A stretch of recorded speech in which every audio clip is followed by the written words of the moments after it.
It will work on smartphone, na? Today we will discuss about very interesting topic, the Battle of Waterloo. The Battle of Waterloo. Okay?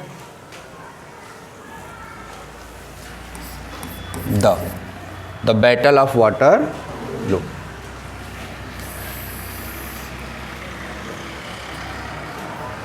Waterloo का जो battle हुआ था उसके बारे में हम लोग जानेंगे, और इसी में आपको ये भी पता चला जाएगा कि नेपोलियन जो शासन कर रहा था तो उसका शासन कैसे समाप्त हुआ। यहीं पे आके उसका जो शासन पद्धति थी वो क्या हो गई थी, स्टॉप हो गई थी। इसमें था क्या, एक एक पॉइंट को हम लोग देख लेते हैं। द बैटल ऑफ वाटरलू ये स्टार्ट होता है 18 जून 1815 में।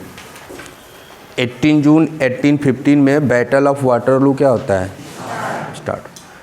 प्लेस, किस प्लेस पर ये बैटल हुआ था, उस प्लेस का नाम था वाटरलू, इसलिए इसको द बैटल ऑफ वाटरलू के नाम से जाना जाता। क्लियर? बिटवीन मीन्स ये जो बैटल हुआ था किनके बीच में हुआ था। तो एक तरफ आपका कौन था, नेपोलियन, और नेपोलियन उसमें शासन कहाँ कर रहा था, फ्रांस पे। तो कौन सी आर्मी उसमें शामिल हुई होगी, पार्टिसिपेशन, फ्रांस। तो एक तरफ नेपोलियन विथ फ्रांस आर्मी, और दूसरी तरफ जो हमारा है Persia, Britain, Netherland and Austria, इनका एक कोलेशन बना था। कोलेशन मीन्स क्या होता है, एक संगठन, एक समझौता हुआ था। तो ये पर्सिया, ब्रिटेन, नीदरलैंड, ऑस्ट्रिया, ये लोग आपस में क्या करते हैं, एक संगठन करते हैं और आपस में मिलकर नेपोलियन से युद्ध करते हैं। नेपोलियन से क्या करते हैं, युद्ध करते हैं। इनके बीच में जो बैटल हुआ उसी बैटल को हम क्या कहते हैं, the battle of Waterloo. Is it clear? Next, इस बैटल का रिजल्ट क्या आता है, इस बैटल का रिजल्ट क्या है, डिफीट ऑफ नेपोलियन। यहीं पर नेपोलियन क्या करता है, हार जाता है। कब हारता है, 22 जून 1815। नेपोलियन यहीं पे हार जाता है, फिर नेपोलियन को कैद हो जाती है, और यहीं से नेपोलियन का शासन क्या हो जाता है। तो ये जो बैटल ऑफ वाटरलू है ना, इस पे 60 नोट लिखने के लिए आता है। May be some question from MCQ types, MCQ types के क्वेश्चन भी पूछे जा सकते हैं यहाँ से, और आपको बस ये पॉइंट ही माइंड में रख लेना है। प्लेस कौन सा था, वाटरलू। बिगिनिंग कब हुए, 18 जून 1815 में। किनके बीच में हुआ, खाली नेपोलियन को ही मत माइंड में रखना, फ्रेंच आर्मी भी तो थी ना, नेपोलियन विथ फ्रेंच आर्मी, क्योंकि नेपोलियन का शासन था उसमें वहाँ पे। और सेकंड प्लेस पर कौन था, एक कोलेशन बना था, ये 7th कोलेशन था। किनके बीच में, पर्सिया, ब्रिटेन और नीदरलैंड के बीच, ऑस्ट्रिया भी था उसमें। रिजल्ट क्या निकल के आता है, 22 जून 1815 को नेपोलियन जो है इस बैटल में हार जाता, उसका डिफीट हो जाता है, और जैसे वो हार जाता है उसका शासन भी क्या हो जाता है, समाप्त। एक लंबा जो फ्रांस का युद्ध चला रहा था, जो यूरोप में वो अपनी सीमा को बढ़ाना चाहता था, वो यहीं पे आके क्या हो जाता है, रुक जाता है। स्टॉप करो इसको।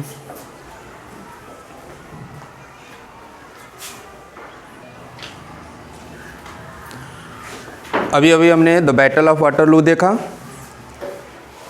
इससे प्रीवियस क्लास में हमने फ्रांस में कैसे क्या हुआ था उसको देखा। अब हम लोग फ्रांस से बाहर निकल रहे हैं, और फ्रांस से बाहर निकल कर कहाँ चलेंगे, यूरोप। तो यूरोप में कैसे नेशनलिज्म आया, यूरोप में नेशनलिज्म कैसे क्रिएट हुआ, इसके बारे में हम लोग आज डिस्कस करेंगे। तो आज का टॉपिक हमारा ये है, second topic, the making of nationalism in Europe. Europe में नेशनलिज्म कैसे आया। अभी तक तो फ्रांस में था, बिगिनिंग कहाँ से हुई थी, फ्रांस से हुई थी।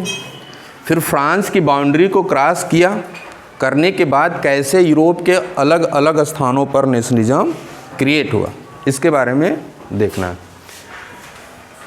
फर्स्ट पॉइंट है no nation state were in Europe because of not common identity और कल्चर। उस समय यूरोप में कोई भी नेशन स्टेट नहीं था। उस समय यूरोप में कोई भी नेशन स्टेट नहीं था, और नेशन स्टेट न होने का कारण क्या था? कोई कॉमन आइडेंटिटी नहीं थी, और न तो कोई कॉमन कल्चर था। कोई कॉमन आइडेंटिटी नहीं थी, न तो कोई कॉमन कल्चर था। कॉमन आइडेंटिटी का मतलब क्या होता है? मैंने कई बार बताया है। जैसे अगर आपसे पूछा जाए तो आप कहोगे आई एम इंडियन, ये हमारी क्या है? कॉमन आइडेंटिटी है। लेकिन उस समय यूरोप में किसी का कोई कॉमन आइडेंटिटी नहीं था। छोटे छोटे भागों में लोग बटे थे, अलग अलग सबका कल्चर था, सिस्टम अलग था, कोई कॉमन आइडेंटिटी, कोई कॉमन कल्चर नहीं था, जिसके कारण यूरोप में कोई नेशन स्टेट नहीं था, एक देश नहीं था कोई वहाँ पे। People residing in different areas, Europe में रहने वाले लोग अलग अलग हिस्सों में क्या करते थे? रिसाइड करते थे, रहते थे। स्पोक डिफरेंट लैंग्वेज, और वो अलग अलग भाषाओं को बोलते थे। और नेशन स्टेट के डिफिनेशन में आपने पढ़ा था, कॉमन लैंग्वेज होना चाहिए, कॉमन कल्चर होना चाहिए, और कॉमन हिस्ट्री होनी चाहिए। लेकिन यहाँ पे क्या था? डिफरेंट पार्ट में रहते थे, कल्चर कोई सा नहीं था, सबके डिफरेंट कल्चर थे, कोई कॉमन आइडेंटिफिकेशन नहीं था, अलग अलग लैंग्वेज ये यूज़ करते थे। इसलिए यूरोप में कोई नेशन स्टेट नहीं था। एग्जाम्पल ले लेते हैं हम, हंगरी का एग्जाम्पल ले लेते हैं। हंगरी में हाफ ऑफ द पॉपुलेशन ये एक लैंग्वेज बोलता था, मोगयार। हंगरी, उसका आधा जो पॉपुलेशन था वो एक अलग लैंग्वेज बोलता था, मोगयार, और हाफ जो पॉपुलेशन था वो वेरियस रीजनल डायलेक्ट, मतलब अलग अलग क्षेत्रीय भाषाएं बोलते थे। डायलेक्ट मीन्स क्या होता है? अलग अलग क्षेत्रीय भाषा। तो 50% तो मगयार लैंग्वेज यूज करते थे। जो 50% हमारा बचा, उस 50% में भी अलग अलग क्या था? क्षेत्रीय भाषा था। क्षेत्रीय भाषा क्या होता है? हमारे यहाँ है ना, अगर हम बनारस में जाते हैं तो वहाँ की भाषा अलग हो जाता है। खैली, ऐली, गैली, नहेली, सब में ली, बीली, सब में ली आ जाएगा, ठीक है। अगर हम इधर मछली साइड में चलेंगे तो उधर पे क्या आ जाता है? तू पचे। कहने का मतलब हम 4-5 किलोमीटर का अगर क्रॉस करते हैं तो लैंग्वेज क्या हो जाती है? चेंज हो जाती है। और स्टेट की बात करें तो यूपी में अलग ढंग से, बिहार में बिहारी लैंग्वेज है। तो हर एरिया का क्या होता है? अलग अलग प्रकार का लैंग्वेज। ऐसा ही लैंग्वेज कहाँ देखने को मिला? हंगरी में हाफ जो पॉपुलेशन था वो अलग प्रकार का रीजनल डायलेक्ट बोलते थे, क्षेत्रीय भाषा का प्रयोग करते थे। तो कोई कॉमन लैंग्वेज तो है नहीं, कोई कॉमन लैंग्वेज है नहीं। अगर हम इंडिया की बात करें तो हमारा कोई नेशनल लैंग्वेज नहीं है।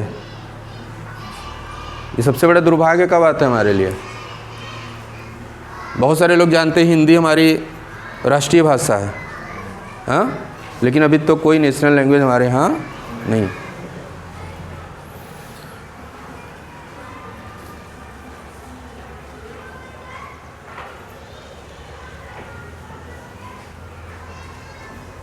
अब यहाँ पे देखो, हैप्सर एम्पायर की बात कर लेते हैं हम।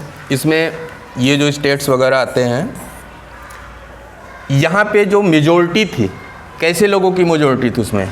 एरिस्टोक्रेसी। और जो एरिस्टोक्रेसी मतलब क्या होता है? धनी व्यक्ति। जो धनी व्यक्ति थे वो एक लैंग्वेज बोलते थे जर्मन, वो जर्मन लैंग्वेज बोलते थे अलग अलग हिस्सों में। स्टेनलैंड है, ऑस्ट्रिया है, आपका बोहेमिया है, ये सब में रहने वाले लोगों की मेजॉरिटी क्या थी? एरिस्टोक्रेसी टाइप के लोग इसमें रहते थे, और वो कौन सा लैंग्वेज बोलते थे? जर्मन। अब यहीं से आप देखो, कोई मगयार बोल रहा है, रीजनल डायलेक्ट अलग अलग थे। यहाँ पर अगर हम देखें तो जर्मनी, कई प्रकार के लैंग्वेज आपको यहीं पे मिल गया। तो जब कॉमन लैंग्वेज नहीं है तो कॉमन हिस्ट्री नहीं होगी, कॉमन आइडेंटिफिकेशन नहीं होगा, और जब ये तीनों चीज़ें नहीं है तो फिर नेशन स्टेट नहीं होगा। अब यहाँ पे ज़रूरत थी नेशन स्टेट बनाने की, और नेशन स्टेट बनाने के लिए सबसे इम्पॉर्टेंट चीज़ क्या, किस वे से वो चलेंगे कि नेशन स्टेट बन जाए, वो वे है आपका नेशनलिज्म। अगर आप देश का निर्माण करना चाहते तो पहले आपके अंदर देश प्रेम होना चाहिए ना। अगर आपके अंदर देश प्रेम है, जब देश प्रेम मतलब नेशनलिज्म जब आपके अंदर क्रिएट होगा, तभी आप स्वप्न देख सकते हैं formation of a nation state बनाने का। तो कैसे होता है इसको हम लोग देखते हैं।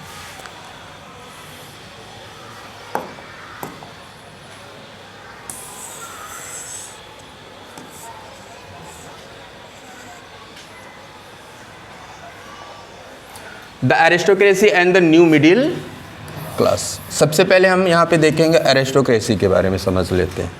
अब यूरोप में फॉर्मेशन चालू हो गया, यूरोप में क्या चालू हो गया, फॉर्मेशन चालू हो गया। तो कैसे होता है, सबसे पहले एरिस्टोक्रेसी देख लेते हैं। एरिस्टोक्रेसी था कौन, rich and land owning classes, जो धनी लोग थे या जिनके पास क्या था, खुद का लैंड था, ऐसे लोगों को किस कैटेगरी में रखा गया, एरिस्टोक्रेसी के कैटेगरी में रखा गया। दे स्पोक फ्रेंच, और ये जो एरिस्टोक्रेसी थे ना, ये कौन सा लैंग्वेज यूज करते थे, फ्रेंच लैंग्वेज यूज करते थे फॉर पर्पस ऑफ डिप्लोमेसी। और इनका फ्रेंच लैंग्वेज यूज करने का मेन उद्देश्य क्या था, ये दिखाना चाहते थे, ये पूरे सोसाइटी से एक अलग अपने आप को प्रदर्शित करना चाहते थे, इसलिए क्या यूज कर रहे थे, फ्रेंच लैंग्वेज। जैसे हम अपने यहाँ तो भोजपुरी में ही बात करते हैं ना, अब उसी में कोई लड़की अगर आके खड़ी हिंदी में बोलने लगती है, ठीक है, वो हमेशा किस में बोलती है, खड़ी हिंदी। वो डिप्लोमेसी मतलब ये प्रदर्शित करना चाहती है कि मैं क्या हूँ, भोजपुरी से एकदम अलग तरीके से। कोई ऐसा है जो हमेशा इंग्लिश में ही कन्वर्सेशन करता है, इवन वो फुल्की के भी दुकान पे जाता है तो भी वहाँ पे किस में बात करता है, इंग्लिश। ऐसे जो एरिस्टोक्रेसी में शामिल थे ना, वो फ्रेंच लैंग्वेज बोलते थे, ये दिखाने के लिए कि हम पूरी सोसाइटी से क्या हैं, अलग है, इन हाई सोसाइटी। और दूसरा उनका मेन एम क्या था फ्रेंच लैंग्वेज बोलने का, ये प्रदर्शित करना चाहते थे कि हम किस सोसाइटी से बिलोंग करते हैं, हाई सोसाइटी से, इसलिए हमारा लैंग्वेज क्या है, फ्रेंच लैंग्वेज।